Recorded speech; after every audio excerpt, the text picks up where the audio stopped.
Get ready. Start. I shall now give a brief survey of the provisions in the bill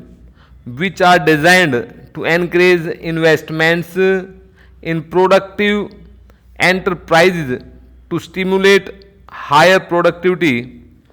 as well as exports and to provide resources for expansion of industry. In order to encourage investment by individuals and Hindu undivided families in the equity shares of new industrial companies in India, provision has been made for the grant of tax-free tax credit certificates to them with reference to their subscriptions to eligible issues of capital by such companies for a period of 4 financial years commencing with the financial year in which the investment is made. The amount of the tax credit certificate is to be calculated at a slab system of rates and will be limited to rupees 1250 for each financial year on a total investment of rupees 30,000.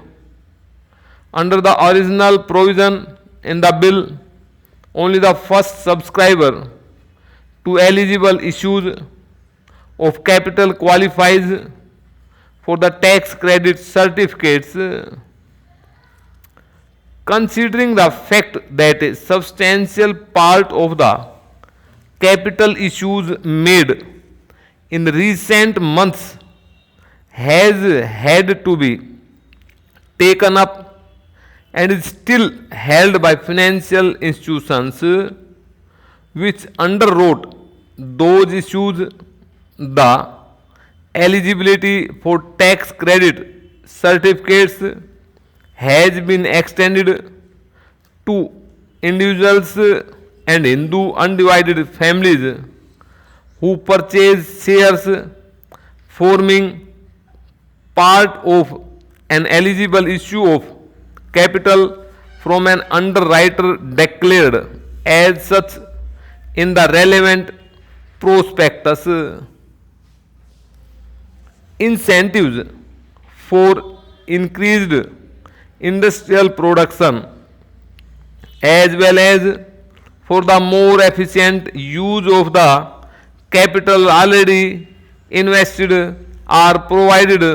in the form of tax credit certificates calculated with reference to the central excise duty payable on increased production in the relevant year over that of the base year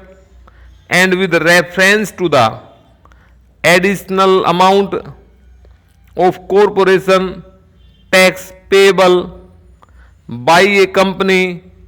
in the relevant year over that payable by it in the base year. The amount of the tax credit certificates granted for these purposes is required to be used for discharging debt obligations, acquisition of capital assets in India, including construction of a building for the purpose of the business, and in the case of a company also for the redemption of its debentures. This would enable industrial units to pay off the monies which they had borrowed for expanding their productive capacity, or alternatively to plow back a larger portion of their current earnings for the purpose of expansion.